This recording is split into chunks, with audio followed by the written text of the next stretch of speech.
pagbibigay pugay at pagpaparangal sa ating mga kababayang naninindigan at nagpapatunay sa kahalagahan ng katapatan at dangal.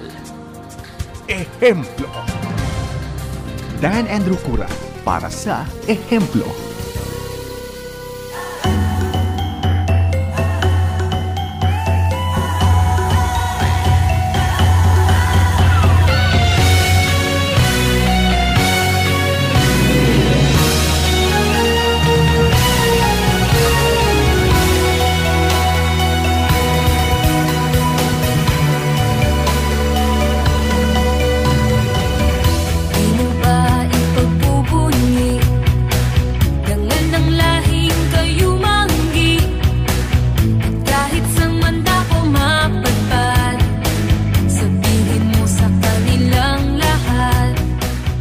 Magandang araw po sa inyong lahat at welcome na naman po sa ating palatuntunang Ehemplo. Ako po ang inyong lingkod, si Dan Andrew, na nagpapasalamat muli sa ating Panginoon for keeping you guys safe and keeping us safe para po magpatuloy po yung ating pag-broadcast.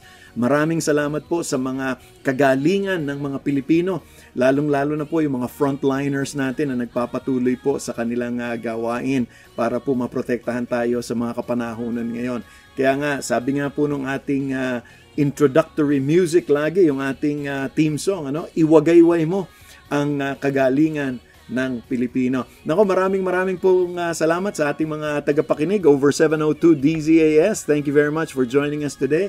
Ganun din po ang 1233 DYVS dyan sa Bacolod, 1062 DXKI dyan sa South Cotabato sa Coronadal. Thank you very much for joining us. Santiago Isabela over 1143 DZMR. Naimbag nga adlaw sa inyong lahat. Nako, Cagayan de Oro 103.3 FM, The New J Radio. Maraming salamat po for your continued patronage at sa inyong patuloy na pakikinig. At siyempre mga kaibigan natin dyan sa Quezon, Palawan over 106.3 DZRK Radio Kapit Bisig. And welcome to the world, sabi nga nila sa ating mga tagapakinig over febc.ph, yung ating streaming online sa 702 DZAS Radio TV, Facebook Live, no? Kung kayo po ay sumusubaybay dyan. Thank you very much for continually joining us. And again, yung nakikinig naman over our streaming app, yung FEBC-PH Stream, no, which is now available both sa Google Play Store at saka sa Apple Store. No? So thank you very much sa inyong patuloy na pakikinig. Tulad po ng dati dito sa Ehemplo, nagtataas po tayo ng mga kagalingan ng Pilipino.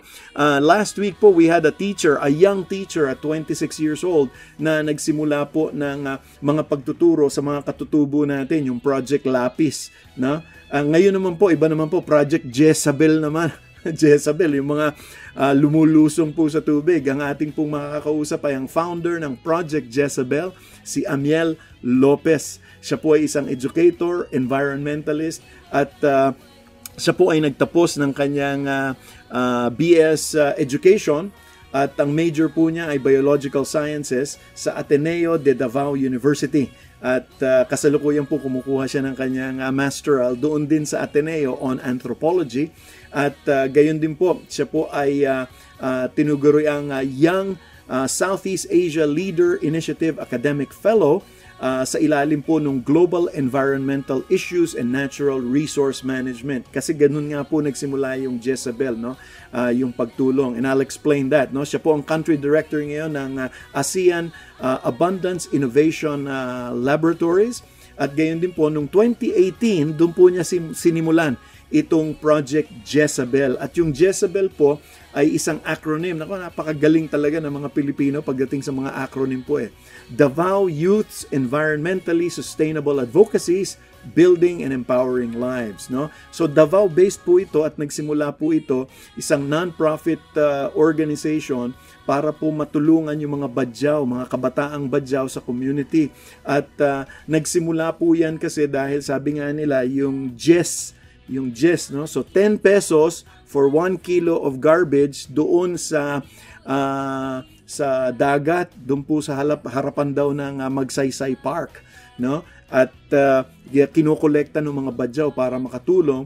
Pero ito ngayon po ay na-extend na to an educational program at ganun din tumutulong pa rin po sa environment. Ang Project Jezebel po ay after 1 year of existence, siya po ay na-recognize po nung Everyday Davaoenyo Hero ng city government ng Davao noong 2019 at semi-finalist po dun sa 10 Accomplished Youth Organizations o TAYO of the Philippines. So, ito po'y nakatutuwa dahil nga po yung Jez ay naging Jezebel kasi nga ito po yung mga badyaw na nagdadive po doon sa tubig, para po i-entertain yung mga tourist.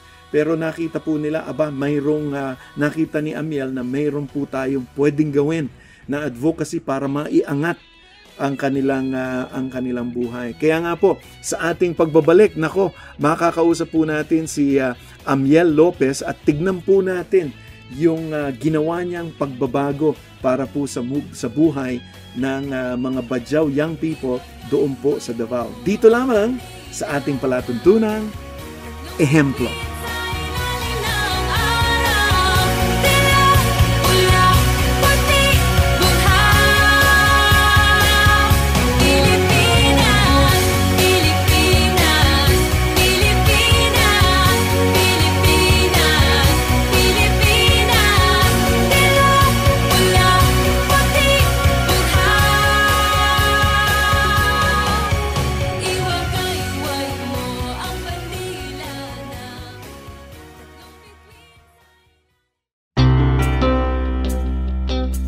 Upang makaiwas sa COVID-19, di na po kailangang lumabas para pumunta sa bangko. Maaaring ipadala ang inyong love gift para sa FEBC Ministry sa pamamagitan ng online donation. Bisitahin lamang ang FEBC website, donatenow.febc.ph. Para sa mga nais mag-online banking, narito ang mga account numbers ng FEBC Philippines. BPI Current Account Number 2431-009393. BDO Savings Account Number 0041503667783 at Metrobank Current Account Number 631-7631-055598. Para sa dagdag na impormasyon, maaaring mag-text sa 0947-333-5605 or 0927-778-6909. Maraming salamat sa inyong patuloy na suporta sa gawain ng Panginoon. Dahil dito, patuloy nating maihahatid ang tamang impormasyon at mensahe ng pag-asang matatagpuan kay Hesukristo, lalo na sa mga panahong tulad nito. Ito ang 702 DZAS. 702 DZAS. Agapay ng Sambayanan. Kasapi sa KBP, kapisanan ng mga broadcaster ng Pilipinas. Dan Andrew Cura para sa Ehemplo.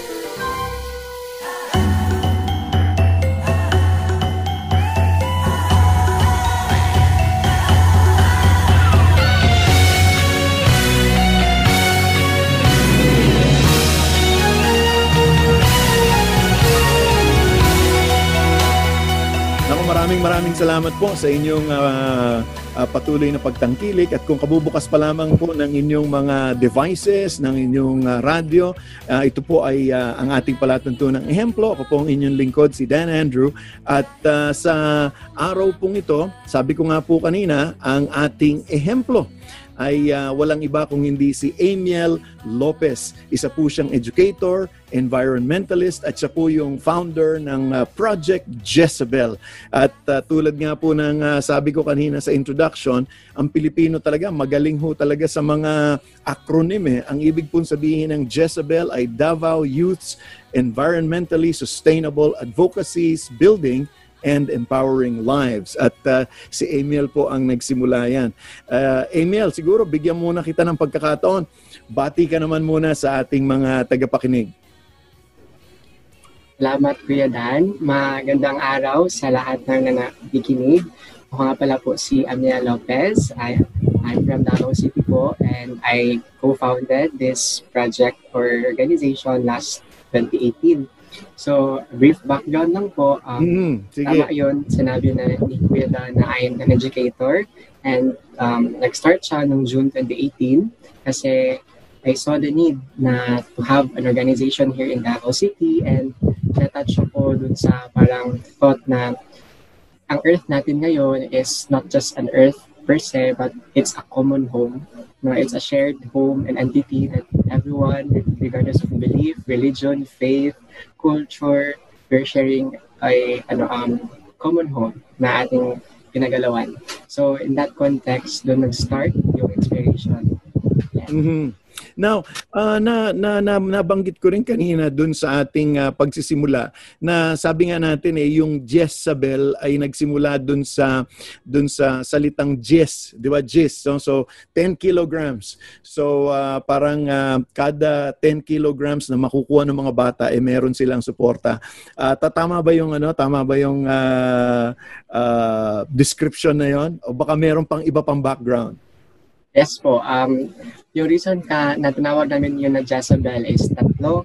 So first grade is yung Jez. Tama yun, sinabi mo na Jez, 10 pesos. Binibigyan namin sa mga bata para makuha sila ng basura sa dagat. At 10 pesos pala, hindi 10 kilograms. 10 pesos. 10 pesos sa kapalit ng 1 kilogram. So, nakita ko yun kasi sa Magsaysay Park dito sa Davao City, may mga badyaw or sa Madilaot na nagda-dive, nagpapa-impress sa mga mga tourists. So nagda-dive sila, tapos sinatapunan sila ng mga pera. Tapos na-realize ko na, what if, let's change that. Pero para sila mga mermaid na Jezabel, pero Jez, bibigyan sila ng 10 pesos pero magkuha ng basura para able sila to serve the environment. So that was the initial plan. Pero nakita ko na ang sustainable nito, parang you're just giving 10 pesos and that's it. Parang I see ba the problem na it's not just it's like a band-aid solution for that. So na-raise ko na I need to do something. So parang I asked God na, Lord, what can I do? So parang ang response sa akin na know what you have right now. So given that I am an educator, so binand namin siya from just able to Jezabel, which is metaphor na naman for a badyaw na naging nagkatawang tao to educate. Nagkatawang tao to educate. So the second step. So nagsimula pala to na parang just able, parang gano'n ang dating. Okay. Then second phase na is yung education na talaga. Yun na yung parang i-emphasize namin sa mga coastal communities dito sa Davao City na we need to really parang conserve or protect our ocean. And nakita ko na we need to do something pa kasi it's systemic. Kasi it needs a lot of people working together because of that. And so I realized na let's make it an organization. So that was the Jezabel na acronym, which is W. Before we continue exploring itong Project Jezabel, siguro konting background muna. Ikaw ba, yung mga parents mo, ano ba, mga educators din, mga guru din sila para ikaw pumasok sa larangan ng education? Actually, both of my parents are bookkeepers, so they are not they're not into naman sila. They are not education na background, pero what inspired me to continue or to take education po, Sir Kuya Dan, is that my tita is an educator. Tapos siya yung parang talaga ba na inspire sa akin since kid na anong pangalan ni tita? Para naman mabanggit natin si tita. Si Tita Annalyn po. Okay. So because of that, experience ko po with her na very into talaga siya, tutoring me, everything po. So that opened my eyes na parang ang ganda pala sa feeling na there's someone teaching you or guiding you through education. So doon. Tapos aside from that, na education, si Mama at Papa din is very active sa church dito sa Davao. So nakita ko yung parang yung desire nila to really serve, and that selflessness and love po Kuya Dan. So parang doon ko na appreciate na from having my desire to be an educator and my family's or my parents value of selfless and love, parang doon ko nakita yung parang pag-intersect ng dalawa what I'm doing right now. So yun po. Now, if you don't mind, alam ko you're still very young. How old are you? 21 years old. Can you imagine? So 21 years old, pero sinisimulan mo na itong advocacy na to. Are you currently also doing, meron ka bang teaching responsibilities ngayon? Kuya Dan, I also am a part-time teacher in a college sa Ateneo de Davao. So I teach formation subjects sa Ateneo Itong ka rin de Davao sa nag-graduate, college. hindi ba? Opo. Doon po. Yeah. Tapos at the moment po, Kuya Dan, I'm also a master student in anthropology. So it's also a good for me to really immerse myself to humanity and to know what exactly best way can I help. So I took masters for that, not for anthropology, para continue na yung learning and experience po for this. Pero maganda no kasi nagsasama-sama na lahat nung iyong desire no in terms of being an educator, so tuturo, and then now you study anthropology or the study of people and how they move around. So parang nagko-converge siya dito sa iyong ginagawa. Now, ang maganda diyan ay sabi mo nga yung mga magulang meron din silang desire na tumulong and to help out. Now dito sa iyong ginagawa, this actually veered towards more of an environmental concern, di ba? Saan naman nanggagaling yung environmental concern na yon? Okay po. So as I've said po nung sa Magsaysay Park noong 2018, ang history lang po din kasi si Jezabel parang product siya of parang frustration kasi dun sa Magsaysay Park, yung mga bata, nagda-dive sila, tapos I was thinking na ang baho ng dagat, tapos parang I was thinking na it's not good na parang they're there, tapos parang I can see the parang quality ng dagat. So ang nangyari Kuya Dan is I'm a science major man, so tinest namin yung water quality doon. So tingnan namin yung mga coliform content, yung bacteria, yung salinity, etc. Tapos nakita ko na it's not the same anymore. Tapos parang I was asking God before I am into an advocacy sa environment, I am into parang humanity talaga. So I've been a choir in the church, tapos I'm leading them din. Tapos doon parang I was really thirsty for something na I need to do something because this is happening right now. And parang yung invitation sa akin is just to discern and reflect it more. And then that happened po na this became parang connected, no? Just not from humanity but also environmental crisis. Kasi because of that experience po, no, that profound experience na seeing the Bajaus and also teaching with them before I had Project Jezabel, I became a 3 months volunteer teacher, a Bajau community. So I really saw the connection of humanity into the environmental crisis because it's not separated because because parang the cry of the poor is the cry of the cry of the earth is the cry of the poor.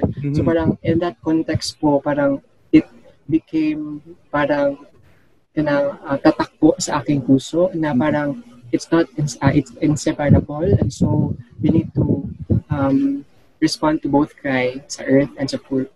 So yun po. Wow, kasi here what is being shown is talagang in a sense you also immersed yourself for 3 months para dito sa mga Bajau na to, so nakikita mo yung kabuhayan nila and how they are.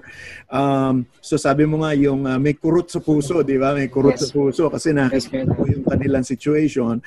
And then at the same time, so then you have because of your concern naman para dun sa mga bata, kasi nga naman nagsiswimming sila, nagda-dive sila dun sa tubig. Pagkatapos yung palang kalidad ng tubig napakasama na it actually does not just do harm environmentally, it was actually doing harm for the kids as well kasi kung madumi nga tubig. So I think yung it takes a special quality for somebody to actually see something like that, no? At yung dun sa area na yon, sabi mo nga it touches humanity, the environment, and at the same time kabuhayan din kasi kung gusto mo rin tumulong ay ito talagang makakatulong dun sa mga bata, and now you've extended it into an educational platform. Now, given the situation that you are handling right now, how big has that gaano na kalawak itong gawain mo? Kasi if you're still teaching, paano ka nakaka-manage para itaguyod itong gawain mo ngayon? Actually, Kuya Dan, we started small. So I shared, di ba, na 10 pesos lang, doon na nag-start. Tapos I was very overwhelmed by the support of the people, so especially in Davao City. So I come to a realization na, let's use of the support. So from that experience, I moved to asking my classmates, education major din po, na from these classmates, from these batchmates, I'll use this as my resource to make a team. So from that po, we made that as an education campaign. I also pushed it na maging class project siya, para graded siya. At the same time, we are helping. Okay. And from that po, I was very happy and very grateful talaga po, because it was just fast and madami masyadong organizations din and support. I was really overwhelmed to support po because of the people here in Davao City and also in the Philippines. So after that po, how do I still manage this is I really think of like as sustainable or long term. So for example, I graduated na sa Ateneo, but I established it as an organization sa Ateneo, sa loob ng Ateneo. So I make it as a kind of official na organization there. Para if I'm not there na, I'm tutuloy na ready. school. Tutuloy na sa school, okay po. Tapos I also partnered with the civic engagement office of the Ateneo for the NSTP. So NSTP community was directly accepted po dun sa Bajau community, which I'm helping and really making this make sense to different na mga offices para mas maging long-term siya.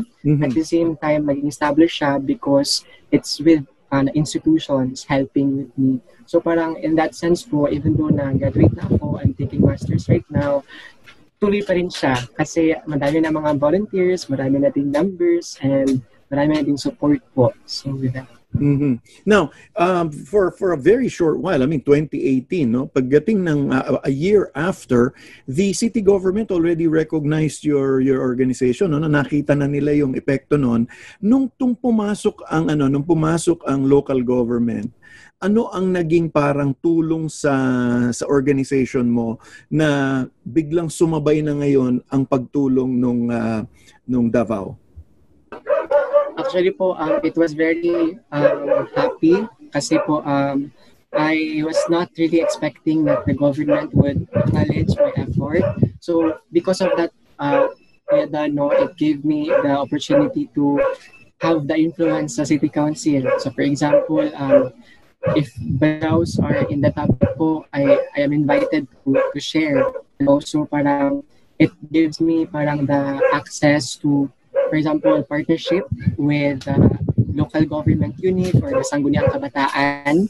And also, that became a really good opportunity, Kuya Dan, kasi in that sense, parang I am not, parang hindi lang siya institutions like academe lang, but also local government po, like sa city government. And very supportive po talaga sila.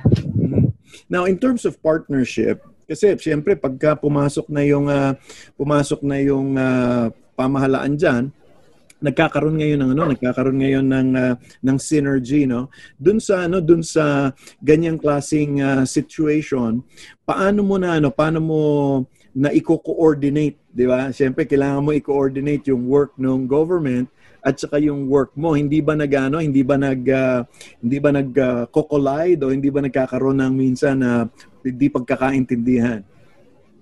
Actually po, to be honest po, para to make it also human po, no? Kasi I've been sharing a lot of positive sides on this endeavor po, no? Actually po, first community po that I was trying to parang communicate was the barangay that was located nearby Magsaysay. So that was really my idea na I want to really help them in terms of the education part. That's why I started there sa education aspect ng community.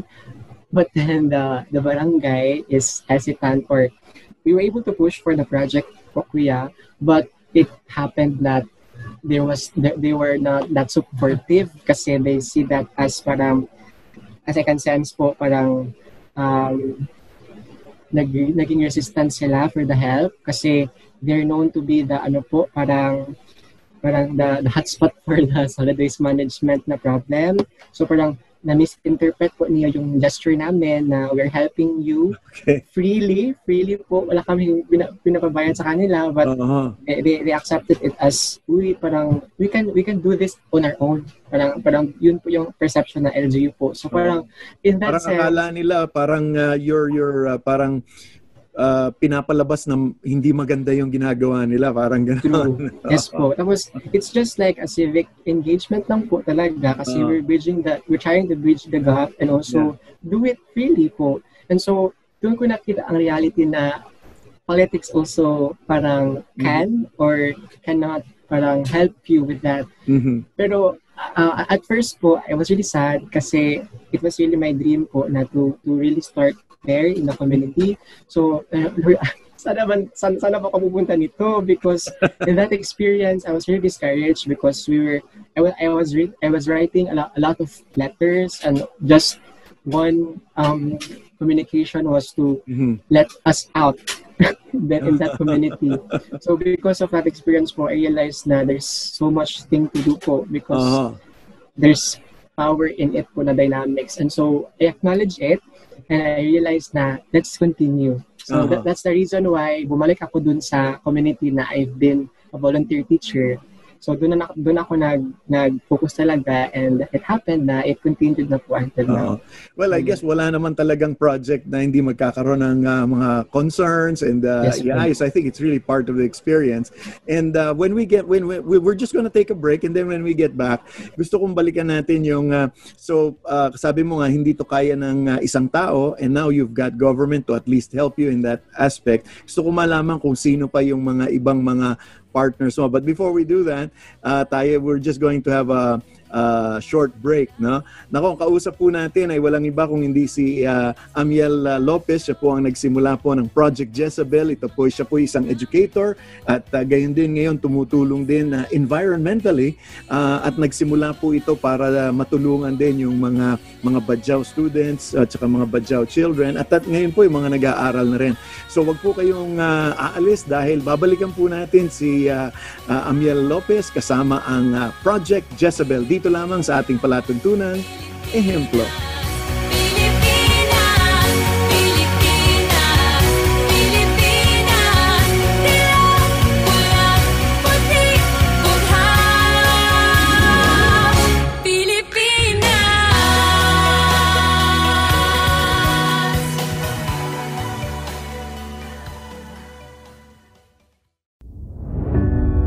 Sa lahat ng mga magigiting nating mga kababayan sa frontline.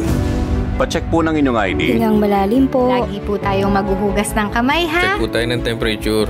Kayo ang aming mga bayani. Maraming salamat po sa inyong serbisyo. Lahat kami ay saludo at sumusuporta sa inyo. Hatid sa inyo ng PCOO, DOH, KBP at ng himpilang ito. Ito ang 702 DZAS. 702 DZAS. Agapan ng sambayanan na napapakinggan sa buong mundo sa www.febc.ph sa pamamagitan ng Microsoft Media Server Technologies at ng Bitstop Computers. Dan Andrew Cura para sa Ehemplo.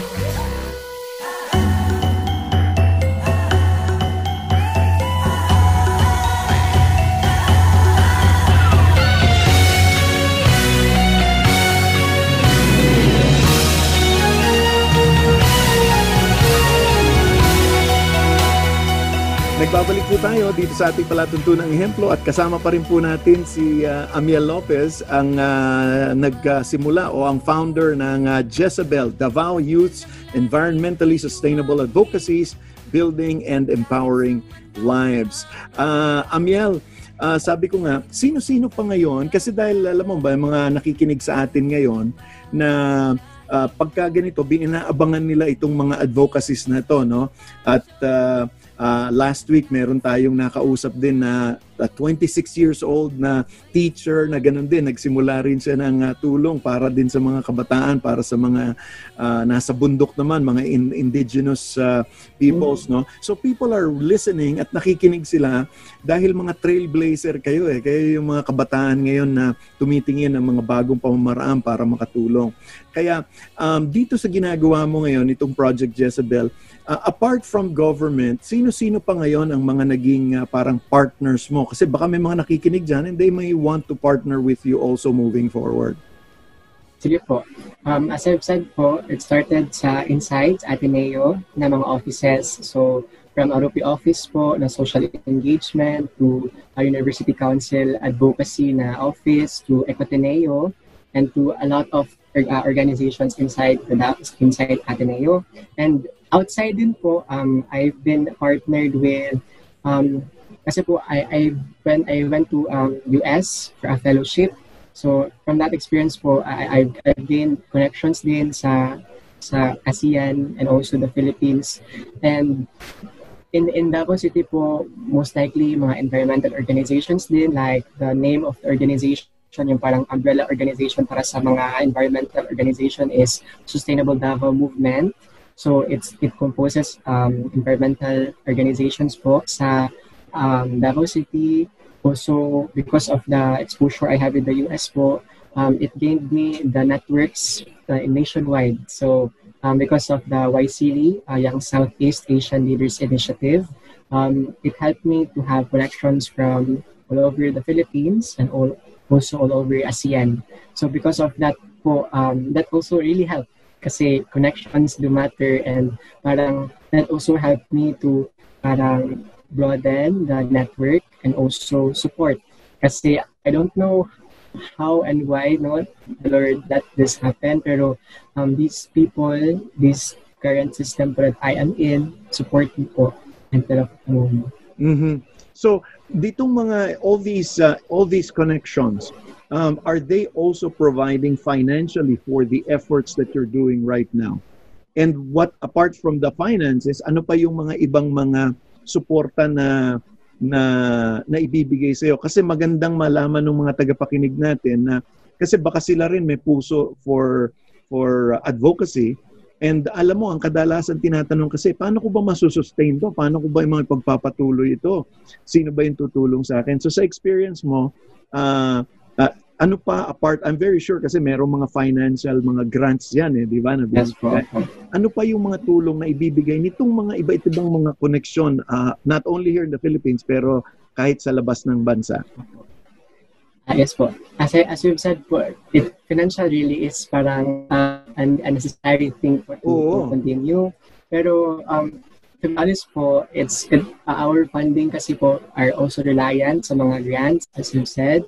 Pero I can sense po from the experience that we have for 2 years, it's really the human resource. Kasi we have a lot of volunteers, we have a lot of people that are giving their resources and time, even though it's not paid, but it's also a chance for them to have. So parang aside from the need for the financial aspect po, and we have that because of the grants or support of the offices we have or fundraising of events we have.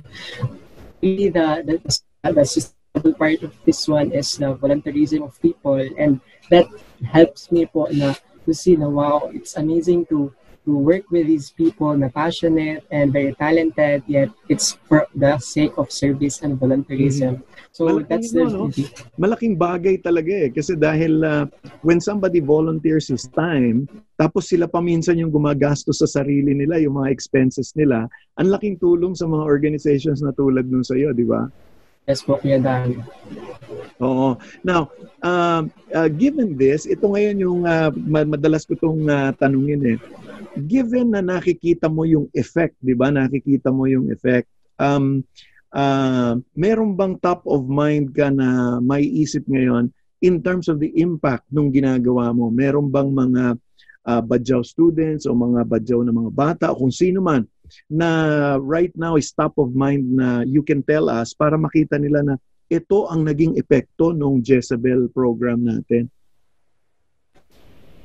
Yes po. Actually po, the Badjao community that I am with, helping with po, for journeying with sama din na playa is siguro I'll share 2 inspiring stories. Yeah. So one po is a kid po, a Bajau kid named Justin. So personally, I was really inspired by him because he was really thoughtful and ginalook forward na talaga yung times na pumunta kami sa community. And first, isang accomplishment ko dun is that for 2 years, I've been going to the Bajau community.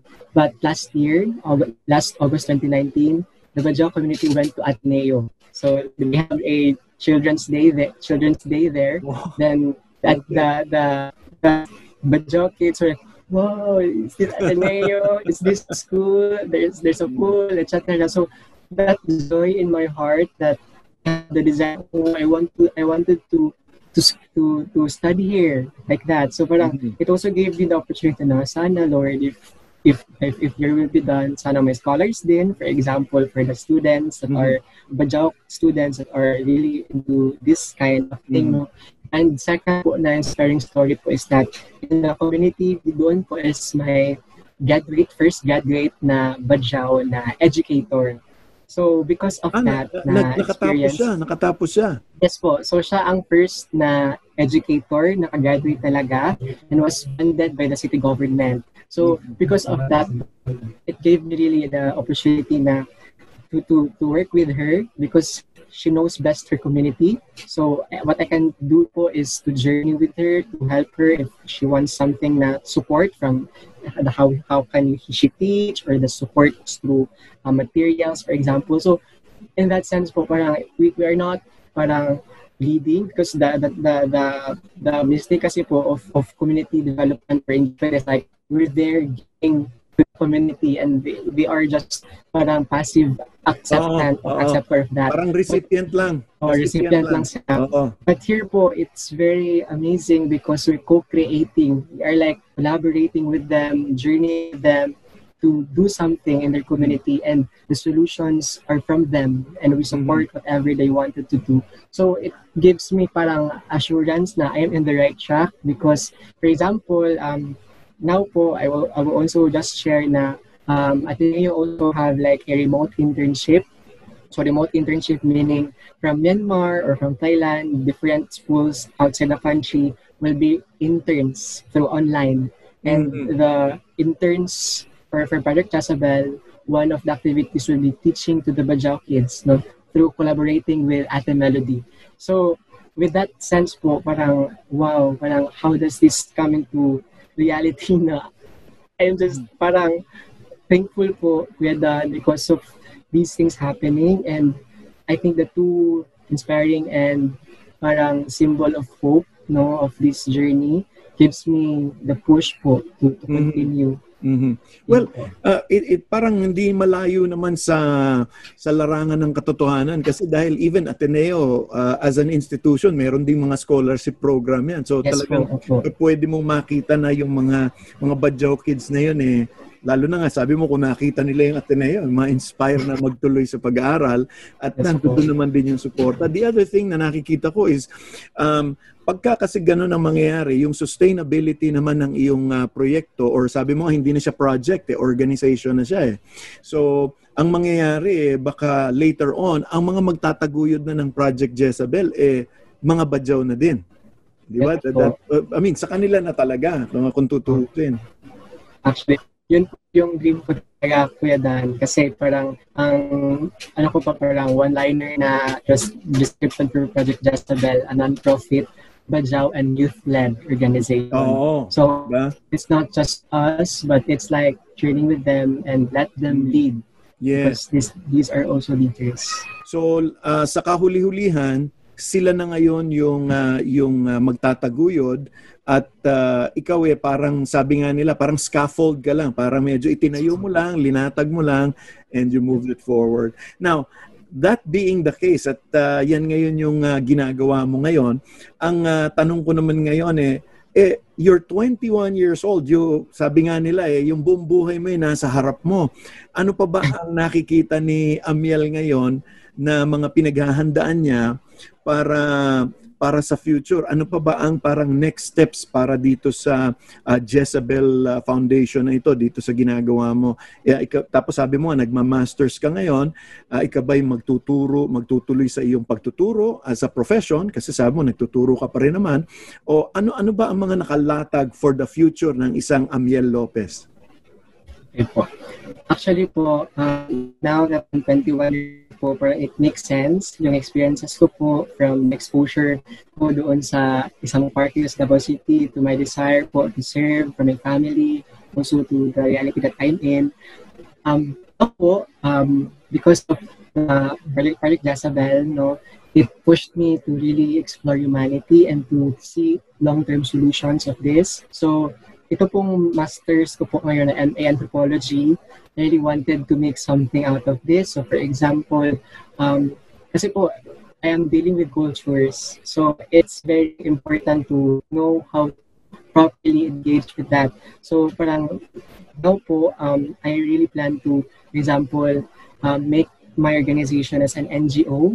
But my before doing that is really to study or journey more the people that I am working with, because my orientation before I do this project is just education, because that is my expertise.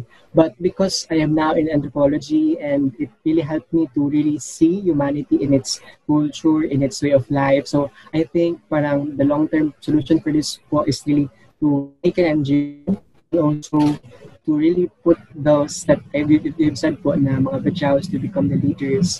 And yun po, another po na dream ko talaga po is that para matagpi po yung anthropology and education is really to make a curriculum or a sustainable education for the Bajaus. It's yung active po nila sa basic education po sa mga public schools is that very stigmatized sila because of their socio-economic status, etc. But then, I can see po na because of Ate Melody, we don't know, with also hopefully my help, of the anthropology that I have now, we can make that happen and make, for example, Bajau Education Cultural Center, for example. And third po is really to make this parang study and thesis po nakin po for the benefit of the community, because that really is that is really my dream. Because, for example, po ngayon, I was granted that by Ateneo with a school scholarship. So, wow. that in its sense, so parang, thank you, Lord, because I am doing my part and I am supported financially because of the scholarship. And the calling for me really now is to execute it and to really parang ask God of guidance po, Kuya, na this is not me and this is the grace of God and also the people that supported me. So because of that po, Kuya, I can see that it would be more of like my MA Anthropology ngayon experience to working with them, learning with them, co-learning with them, and doing something about that experience. Actually, maganda na talagang yung sinabi mo nga, sana yung study mo, eventually you can actually put it down in writing in terms of the process. Kasi meron nga sinasabi, if you can't write it down, you're not going to be able to do it. Ibig sabihin, hindi siya mare-replicate, hindi siya pwedeng magawa muli, no? And knowing yung effort mo, parang yan yung mga effort na gusto mo nagmumultiply sa iba't ibang lugar eh. Ikaw nagko-concentrate ka ngayon sa mga Bajau, ang dami pa nating mga indigenous peoples na kakailanganin din ng tulong, di ba? Kaya, so magandang parang future na magiging reference. Ikaw ba, Amiel, meron ka bang mga colleagues na ganyan din na nag-aaral ngayon na towards the study of helping yung iba-ibang mga katutubo natin dito sa Pilipinas? Opo. I have my friends po, aside from katutubo, also studying about climate change, for example. So, I am really happy because youths right now are really into this. We know na we study this because we wanted to help. And that is very important because we are not just studying for the sake of studying and prestige because may siya, PhD siya, but here we see youths or people that are into studying to help humanity. Oo. Yes po. Yeah. Kasi yun yung I mean, if there's anything na nakaka-encourage, no, lalong-lalo na sa kagaya ko, yung mga matatanda na, yung makita namin yung kabataan, 21, 26, people who are below 30 na nagsispearhead ng mga advocacies at organisasyon ngayon na tumutulong para iangat yung sitwasyon ng ating bansa. At ang maganda niyan ay sana lalo pang yung, tapos marami ring mga kabataan din na may mga sari-sarili ng private business na sana sila rin makatulong dun sa ginagawa ninyo, no? Yan ang magandang pagsama-samahin. At yun naman ang aking pinasasalamatan kasi dito sa programang Ehemplo, dami ko nang nakakausap na mga batang entrepreneur na nagsisimula at ang gusto nga nila yung fair trade, yan, tapos yung tumutulong sa environment. So napakaganda ng ginagawa mo. Ngayon Amiel, siguro bigyan kita ng pagkakataon kasi may mga nasabi ko nga, may mga nakikinig dyan, baka may mga organisasyon dyan sa Davao mismo na gustong tumulong. Paano kanila maaaring ma-contact? Paano sila, how can they get involved? Yan, nasabihin na natin. Sige po. First po is you can help us through giving us fund para we can sustain the operation kasi we are reliant to grants, but if you are good enough or you're generous enough, you can give us resources po, whether it's financial or also human resources to volunteers po, and you can contact us. By the way, may mga equipment ba kayong kinakailangan? Yan, kasi minsan yung iba gusto naman magbigay in terms of mga kagamitan. Yes po. Actually now po kasi we are in quarantine po, so we are like most of the time parang reliant to resources to the community. So for example, yung mga ayuda for them, like mga rices, pwede yan. So for example, you can contact us through our Project Jezabel na Facebook page or through Gmail, projectjezabel@gmail.com. So those being said, you're really open for these kinds of engagements also, like for example like talks and webinars given the online platform and a lot of collaborations that we can do. So for example, we're just piloting it in Davao City, but with the experience we have, with the expertise we have, we can collaborate more. And also siguro po support talaga in ways you can know how. So if you're talented with music or arts or editing, we are open for that. We don't limit just from Davao because we're from Davao. But if you're around the Philippines, around the world, no, you can be of help, no, in ways you can and the talents you have. So ibig sabihin, basta meron kayong maibibigay, hahanapan ng paraan ni Amiel. Yes, yun po. Yan ang maganda dyan. Nako, ang kausap po natin ay walang iba kung hindi si Amiel Lopez. Siya po ang nagsimula ng Project Jezabel dyan po sa Davao. Siya po isang environmentalist at educator.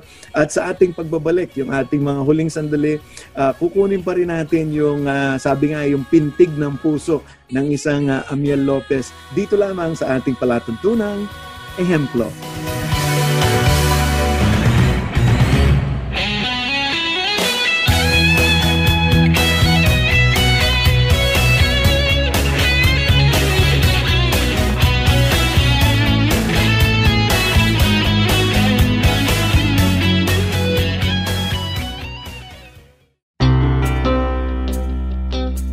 Upang makaiwas sa COVID-19, di na po kailangang lumabas para pumunta sa bangko.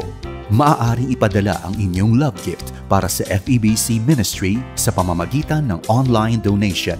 Bisitahin lamang ang FEBC website, donatenow.febc.ph. Para sa mga nais mag-online banking, narito ang mga account numbers ng FEBC Philippines. BPI Current Account Number 2431-009393. BDO Savings Account Number 0041503667783 at Metrobank Current Account Number 631-7631-055598. Para sa dagdag na impormasyon, maaaring mag-text sa 0947-333-5605 or Maraming salamat sa inyong patuloy na suporta sa gawain ng Panginoon. Dahil dito, patuloy nating maihahatid ang tamang impormasyon at mensahe ng pag-asang matatagpuan kay Hesukristo, lalo na sa mga panahong tulad nito. Ang nanay ko, doktor. Si tatay ay nagtatrabaho bilang pulis. Ang ina ko ay sa home pharmacist. Akong amay, usa ka nurse. Maraming salamat po sa inyong lahat. Araw-araw nilang nilalagay ang kanilang buhay sa peligro.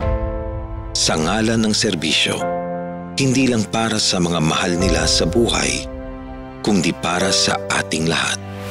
Kaya't sa ating mga Filipino frontliners, maraming salamat po sa inyong lahat. Lahat kami ay saludo at sumusuporta sa inyo. Hatid sa inyo ng PCOO, DOH, KBP at ng himpilang ito. Ito ang 702 DZAS. 702 DZAS. Agapan ng sambayanan na napapakinggan sa buong mundo sa www.febc.ph sa pamamagitan ng Microsoft Media Server Technologies at ng Desktop Computers. Dan Andrew Cura para sa Ehemplo.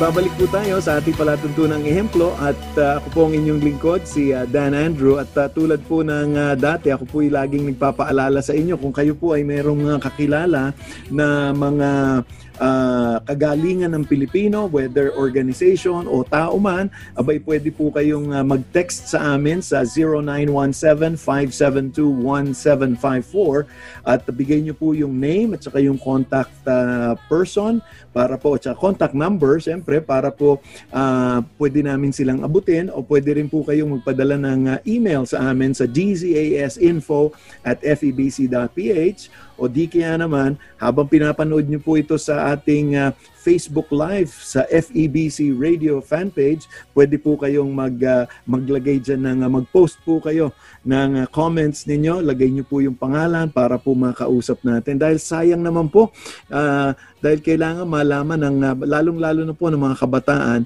yung kagalingan po ng ating mga Kapilipino. At ngayon po balikan po natin si Amiel.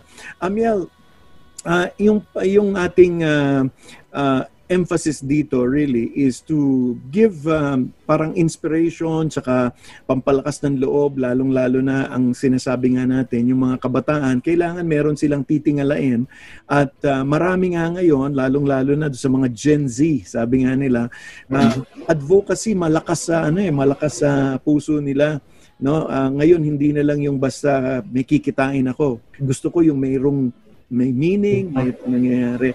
Sa iyong sa iyong sariling experience, dahil you're within that new generation, paano mo ma-encourage? Ano ang masasabi mo dun sa mga people your age or maybe even younger ngayon na how do you set yourself as a role model? Paano ba maging isang ehemplo sa panahon natin ngayon? Lalong-lalo na ngayon, tapos nadagdagan pa nitong new normal na ito because of the pandemic. How can I become a role model? Paano ako maging isang ehemplo? Siguro first po, Kuya Dan, is to acknowledge that we are never too young to lead. So, I've known people like 18 years old. She started her NGO 16 years old. So NGO, meaning to say, na-register na sa SEC.